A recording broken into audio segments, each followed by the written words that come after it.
Kalena dhammat sawanang etamang kalamutamang. Part 6a. Here and Now, kumpulan pengajaran cara hidup meditatif.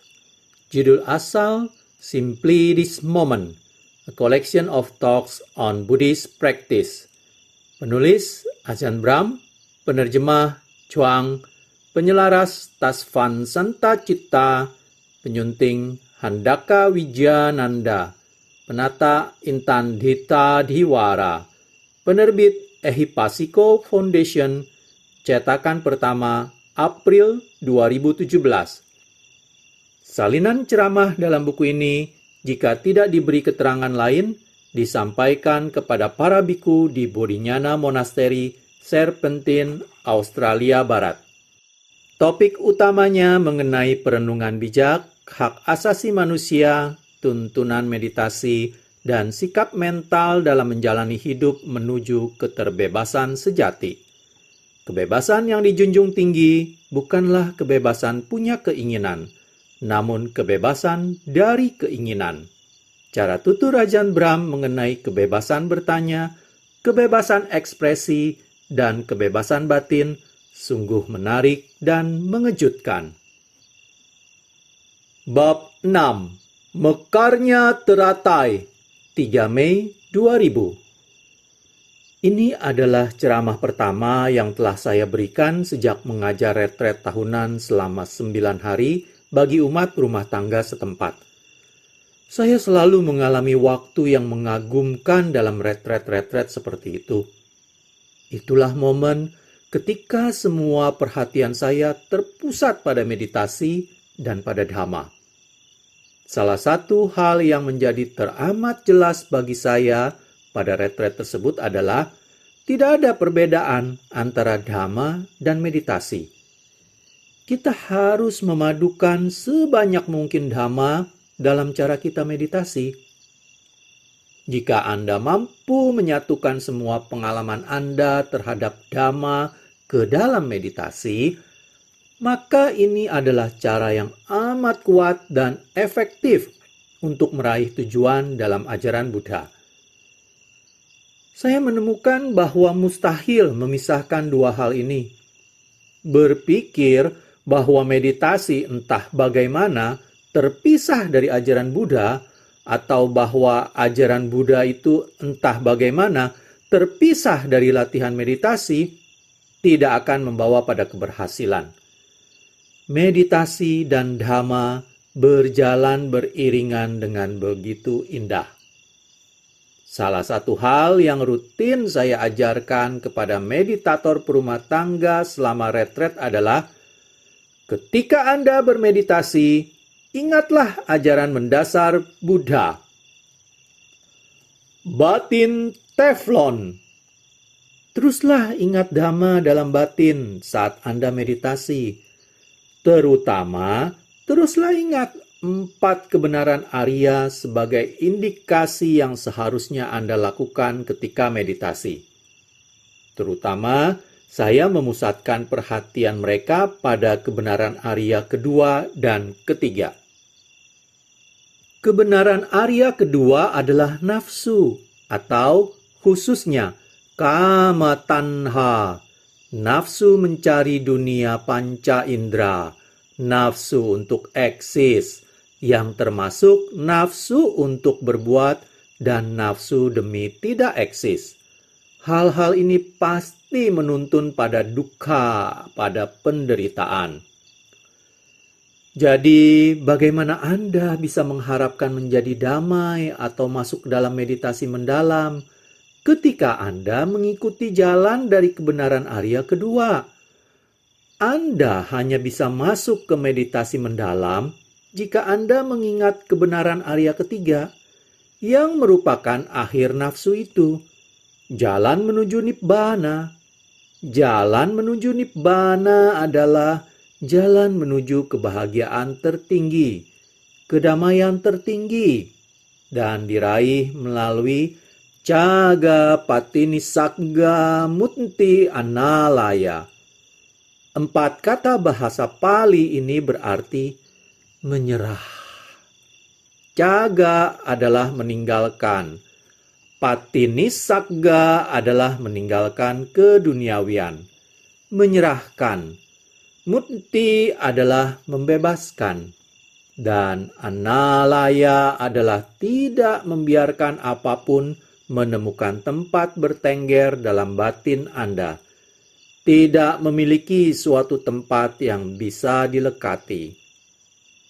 Saya memberitahu seseorang malam ini bahwa dengan batin teflon, pikiran dan gagasan tidak dapat melekat, akan tergelincir hingga jatuh.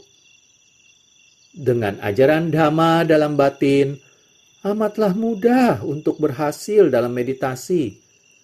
Anda memahami yang sedang Anda lakukan, dan itu membantu meditasi. Anda mulai mengerti bahwa justru yang Anda lakukan itu yang menghalangi keberhasilan dalam meditasi. Sehubungan dengan meditasi, jika Anda sungguh-sungguh menjalani kebenaran Arya ketiga, jika Anda benar-benar melepas tanpa kecuali, dengan bebas membuka lapang dan tidak memiliki tempat batin yang dapat dilengketi hal-hal, Anda akan menemukan batin mekar dan menjadi amat damai dan hening. Batin melaju melalui tahapan meditasi sampai sepenuhnya masuk ke dalam jhana. Inilah cara batin yang damai, alaminya mekar. Kerap kali saat menjalani meditasi, kita malah mengikuti kebenaran Arya kedua, yaitu nafsu. Kebenaran Arya itu berkaitan dengan kepedulian akan hal-hal duniawi, serta pikiran mengenai masa lalu dan masa depan. Itu adalah pikiran mengenai keluarga, kesehatan, kenyamanan, serta tubuh kita, tentang suara orang lain, panas dan dingin, rencana yang Anda lakukan besok, kapan Anda melakukannya, dan kemana Anda hendak pergi. Semua pikiran itu berhubungan dengan dunia panca indera. Dalam bahasa Pali, mereka adalah kama tanha. Nafsu mendapatkan kenyamanan, kepuasan, pemenuhan, keberhasilan dalam dunia panca indera. Kita sekarang mestinya sudah mengetahui dari pengalaman kita sendiri dan melalui Dhamma, ajaran Buddha, 4 kebenaran Arya, bahwa kecemasan terhadap dunia ini bukanlah jalan kedamaian, kebahagiaan, atau pembebasan dalam meditasi kita. Ini hanya akan menghasilkan makin banyak duka, frustrasi, kekecewaan, dan derita dalam batin. Inilah yang dimaksud dengan sebab dan akibat. Kita tahu kemana jalan ini akan membawa kita jika mengikutinya. Jadi kita mesti mengetahui bahwa kapanpun ada rasa sakit, frustrasi, atau keputusasaan dalam batin, maka kita harus melacaknya untuk menemukan nafsu penyebabnya. Belajarlah dari kesalahan Anda. Belajarlah dari sikap batin yang keliru. Janganlah dungu dan membangkitkan duka, dan duka seumur hidup Anda, dan yang berlanjut terus ke banyak kehidupan, banyak siklus dunia. Janganlah dungu, belajarlah dari pengalaman. Jika itu duka, jika ini keputusasaan, frustrasi, kekecewaan, atau apapun, maka itu adalah sesuatu yang berkaitan dengan kebenaran Arya. Nafsu selalu muncul dari khayalan diri, atta. Orang-orang seringkali memiliki ego dan sensasi diri dari keangkuhan yang amat kuat. Mereka adalah yang mengatakan bahwa meditasi itu sulit sekali. Kadang orang perlu mengembangkan kerendahan hati, kemampuan untuk pasrah.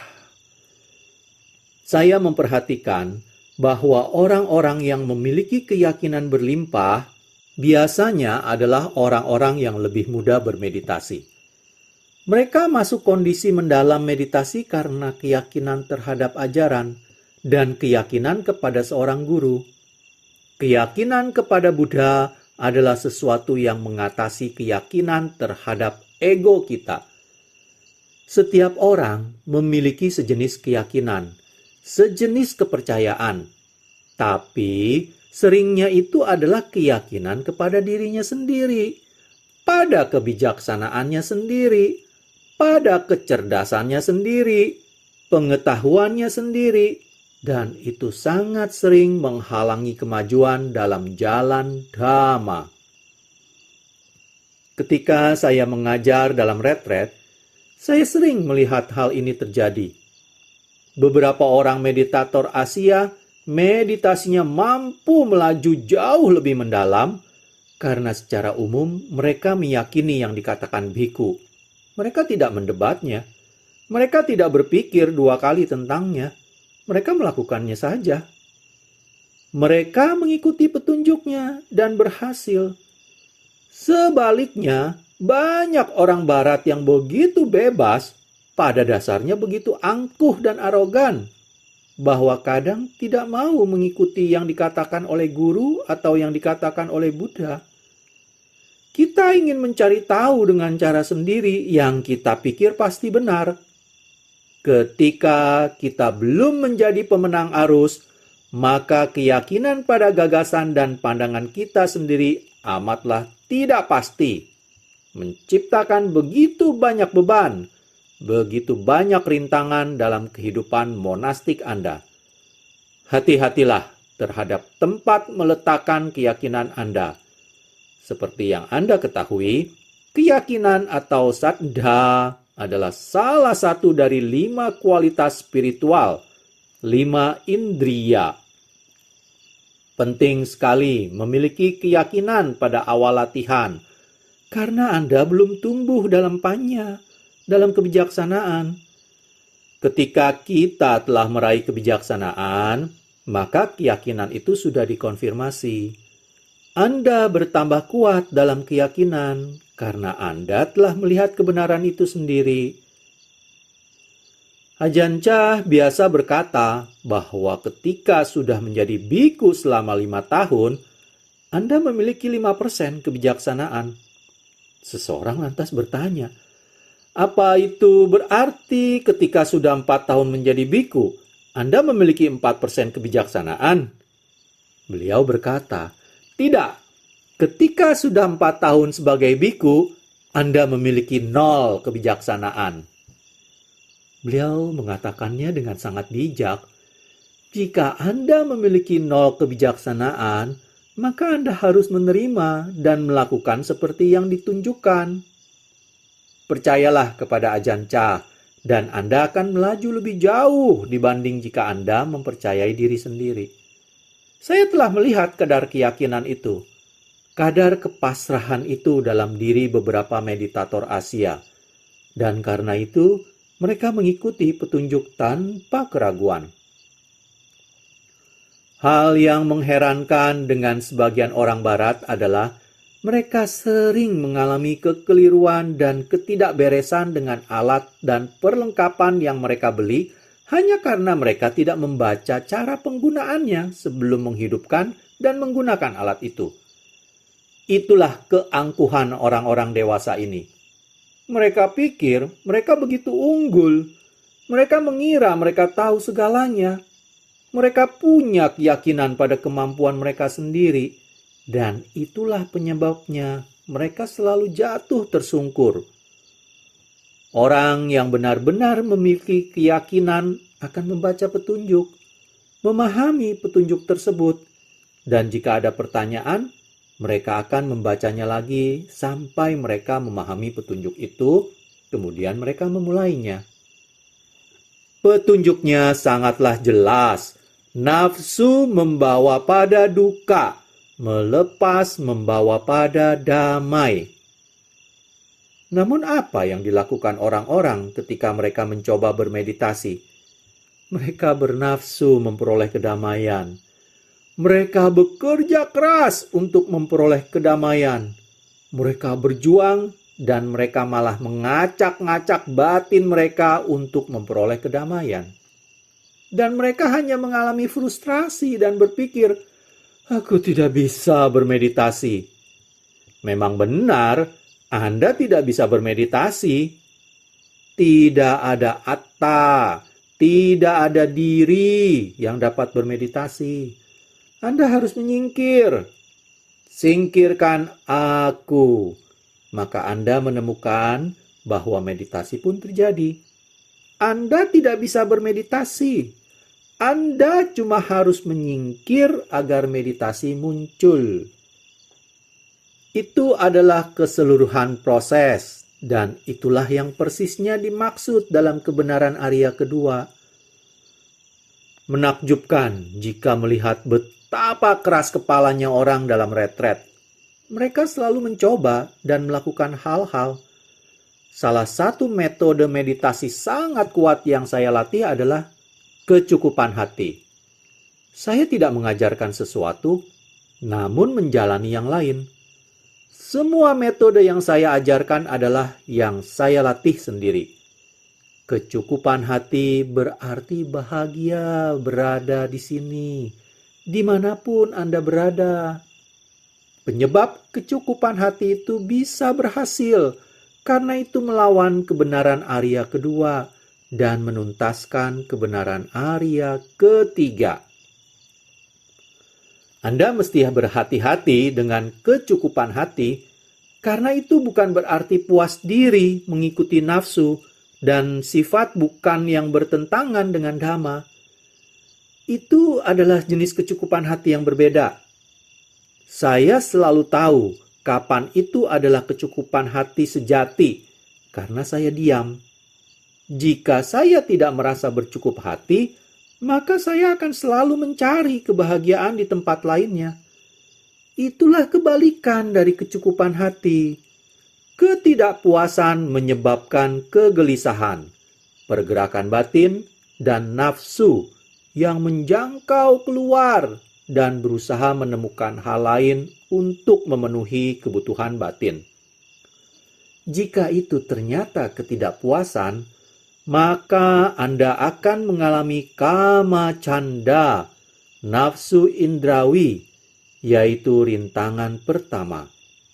Anda ingin menemukan kenyamanan yang lebih baik, sesuatu yang lebih membahagiakan dan menyenangkan. Anda ingin membebaskan diri dari rasa sakit pada tubuh. Kama canda berasal dari ketidakpuasan. Ketidakpuasan adalah niat buruk. Tidak merasa bahagia dengan meditasi, dengan diri sendiri atau siapapun lainnya. Dari ketidakpuasan, orang kerap masuk ke kemalasan dan kelembaman hanya untuk melarikan diri. Karena mereka tidak sanggup menghadapi momen atau kehidupan saat ini. 1 jam waktu tambahan diranjang pada pagi hari berarti berkurangnya sejam meditasi atau sejam berkurang untuk menghadapi dunia yang dingin. Kegelisahan, kecemasan, atau penyesalan jelas sekali merupakan ketidakpuasan. Keraguan adalah ketidakpuasan. Sama pula halnya dengan nafsu untuk ingin tahu, untuk memahami hal-hal. Hentikan itu dan damailah. Anda sudah mengetahui semua yang perlu Anda ketahui. Kelima rintangan ini berasal dari ketidakpuasan. Dalam Nalakapana Sutta, Majjhima Nikaya 68, dikatakan bahwa hanya ketika Anda meraih jhana, barulah 5 rintangan, dan menariknya, juga ketidakpuasan dan kelelahan teratasi. Menarik untuk disimak dalam sutta itu, bahwa Buddha mengaitkan 5 rintangan dengan ketidakpuasan, serta bagaimana 5 rintangan ditambah ketidakpuasan membangkitkan kelelahan dan kelembaman pada tubuh. Kelelahan membuat Anda sulit mengangkat diri Anda turun dari ranjang untuk keluar dari selimut hangat. Jika meditasi kita berjalan mulus, jika kita telah mengatasi 5 rintangan, kita memiliki energi dan kelembaman tubuh pun lenyap. Selama retret, saya sering sulit untuk berhenti melompat-lompat. Karena ketika Anda begitu menikmati diri sendiri, Anda ingin bangun lebih pagi dan lebih dini lagi. Itulah bagaimana badan dan batin bekerja. Ketika memiliki energi, batin tidak lagi letih. Ketidakpuasan adalah jantungnya 5 rintangan, dan yang ada juga inti kebenaran Arya kedua. Dari ketidakpuasan, maka nafsu muncul. Jadi periksalah meditasi Anda. Tanya Anda sendiri, apakah aku memiliki kecukupan hati untuk berada di tempat ini? Atau apa saya benar-benar ingin buru-buru masuk ke jana? Apakah aku sungguh ingin bergegas melewati tahapan berikutnya? Apakah aku benar-benar ingin bergegas meninggalkan ceramah ini dan pergi ke tempat lainnya? Waspadalah terhadap ketidakpuasan, karena itu menyebabkan banyak sekali kegelisahan. Begitu banyak aktivitas dalam batin dan pikiran. Saya telah menyadari sebelumnya bahwa jika saya mendengarkan ceramah yang indah, itu memberi saya begitu banyak kebahagiaan. Saya hening dalam batin karena saya tidak perlu berbicara, karena ceramah itu begitu indahnya. Saya hanya mendengarkannya dan melambung, menikmati waktu yang menyenangkan. Tapi jika kita tidak menyukai ceramah itu, atau ketidakpuasan muncul dalam batin, maka kita mulai berpikir, berfantasi, menghayal, atau tertidur. Ketidakpuasan menjauhkan kita dari yang sedang terjadi. Kita semua memanfaatkan mekanisme pelarian diri itu yang dengan dungunya kita kembangkan sepanjang hidup, alih-alih menghadapi saat ini, menghadapi yang sedang terjadi saat ini. Kita selalu berusaha berlari menjauh. Itulah kegelisahan.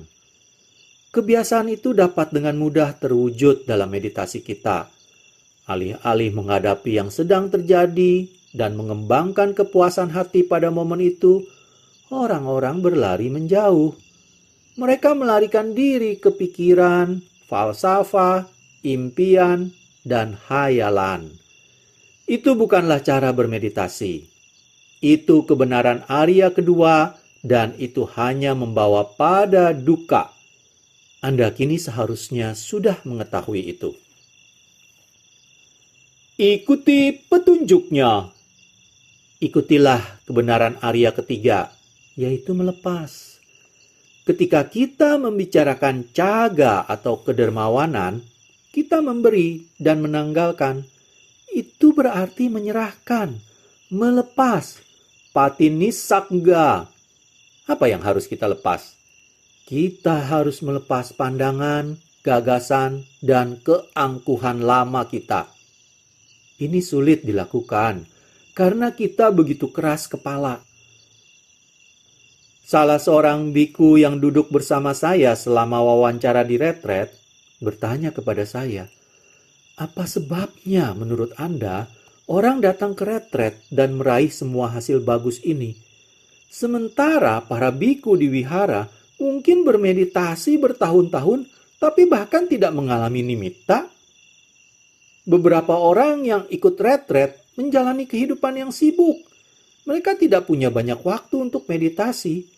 Pastinya tidak sebanyak para biku dan anagarika. Di wihara Anda hanya perlu bekerja selama 2 jam kali 5 hari seminggu. Sedangkan orang-orang itu bekerja 40, 50, atau 60 jam seminggu. Ditambah semua kesibukan yang harus mereka lakukan. Dalam meditasi 9 hari itu, sungguh menakjubkan melihat betapa banyak dari mereka meraih meditasi mendalam dan bahkan mengalami munculnya nimitta. Jadi saya berkata, karena sebagian biku itu keras kepala, Dan itu benar sekali. Alih-alih mendengarkan dan mengikuti petunjuk, seringkali kita ingin membuat petunjuk sendiri. Alih-alih mendengarkan yang Buddha katakan, kita ingin menerjemahkannya untuk mencocokkannya dengan gagasan kita sendiri. Itulah kekeraskepalaan orang Barat. Dan saya bisa memahaminya, karena pada mulanya Anda harus keras kepala agar bisa menjadi biku. Anda harus melawan arus dunia demi menjadi biku. Jadi kekeraskepalaan itu kadang menjadi bawaan dalam diri biku. Akan tetapi, jika kita menggunakan kecerdasan dan pengalaman kita untuk mengatasi kekeraskepalaan itu, untuk merasa bahagia dalam tugas yang sederhana, untuk menyepi dan melepas, maka kita bisa memasuki meditasi mendalam. Tapi Anda harus menyepi dan melepas secara bertahap. Itulah mengapa saya mengajarkan meditasi secara bertahap. Lepas masa lalu dan masa depan, sekedar hadir pada momen kini. Dengan proses sederhana ini, yaitu berada pada masa kini, ada begitu banyak kegelisahan, begitu banyak pikiran, dan begitu banyak nafsu yang berhenti. Saya tidak hanya mengatakan ini perihal meditasi bagi samanera atau meditasi pemula. Karena kalau begitu orang akan berpikir, "Oh, aku sudah jauh lebih maju dari itu.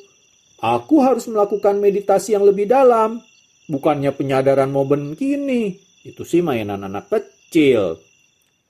Saya sendiri masih melakukan meditasi penyadaran momen kini.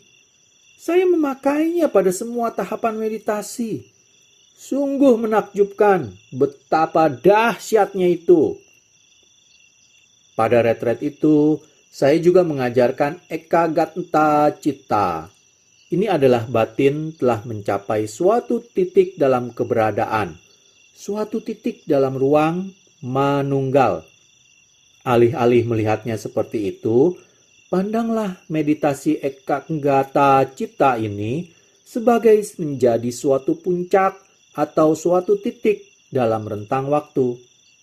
Fokuslah bukan pada ruang, tapi pada momen ini dalam rentang waktu.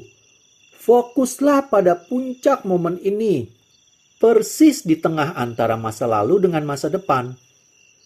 Jika Anda menatap Ekagata sebagai kemanunggalan waktu, Anda akan memasuki meditasi yang lebih mendalam. Anda akan benar-benar memahami inti meditasi ini dibanding mengembangkan penyadaran yang lapang atau memusatkan perhatian Anda pada ujung bagian tertentu. Disinilah Anda dapat masuk dalam kecukupan hati yang indah, sekedar dengan hadir pada momen kini. Jika Anda sadar penuh pada momen kini, keheningan muncul dari momen kini. Anda tidak perlu mencari hal lain atau melanjutkan ke tahapan meditasi berikutnya. Anda masuk tahapan meditasi selanjutnya, atau lebih tepatnya, tahapan meditasi berikutnya yang pindah ke Anda. Tapi perhatikan, jika Anda melepas, Anda akan mengalami mutti, yang berarti membebaskan, membuka. Buddha berkata bahwa sebagai guru, beliau mengutamakan mutti, terbuka. Beliau tak menyimpan rahasia apapun.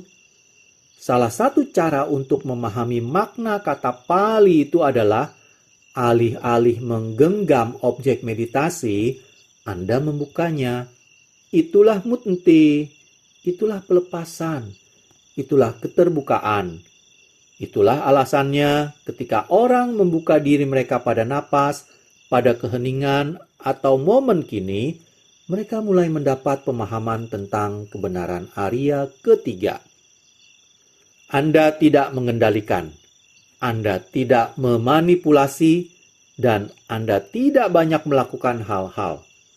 Semua pengendalian, manipulasi, bertindak adalah bagian dari nafsu untuk eksis.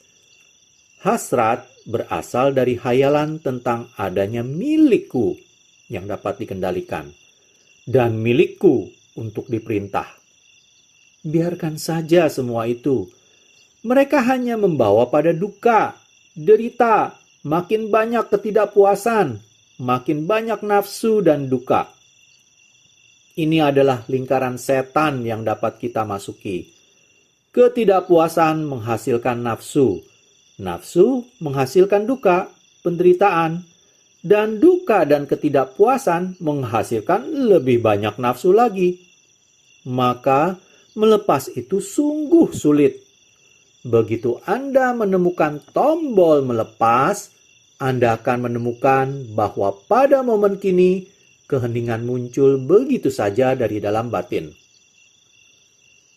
Buddha menggunakan kiasan air yang sejuk untuk melukiskan jhana. Air sejuk tidak datang dari utara, selatan, timur, atau barat danau. Air itu datang dari mata air di tengah danau, membasahi danau itu dengan airnya yang sejuk dan indah. Kiasan itu berlaku pada semua tahapan dari meditasi. Anda hanya perlu berdiam pada momen kini. Kemudian keheningan indah ini akan bangkit, naik dari dasar pengalaman itu, pada momen itu, dalam batin itu. Berasal dari dalam dan menyejukkan segala sesuatunya, menjadikan segala sesuatu begitu hening. Para meditator yang piawai mengalami bahwa mereka tidak membuat batin hening, keheningan datang begitu saja. Anda akan menemukan bahwa Anda tidak bisa membuat batin hening. Anda tidak bisa melakukannya. Saya tidak bisa bermeditasi untuk meraih keheningan. Sang aku harus menyingkir lebih dahulu. Keheningan datang pada waktunya. Ketika Anda sudah siap, ketika Anda cukup tenang, tidak melakukan apapun, maka mukti berarti bahwa cengkraman batin telah cukup terbuka sehingga keheningan itu dapat masuk. Lantas, dalam keheningan, jika Anda cukup lama menunggu, napas akan muncul, terutama jika Anda telah melakukan meditasi napas sebelumnya. Demikianlah saya akhiri dulu part 6a sampai di sini untuk pembacaan bab 6 mekarnya teratai. Pada part selanjutnya saya akan melanjutkan membaca bab 6 mekarnya teratai ini mulai dari subbab makin dan makin sedikit bertindak sampai bab 6 ini selesai dibacakan. Terima kasih. Kalena dhamma savanang etammang kalamuttamang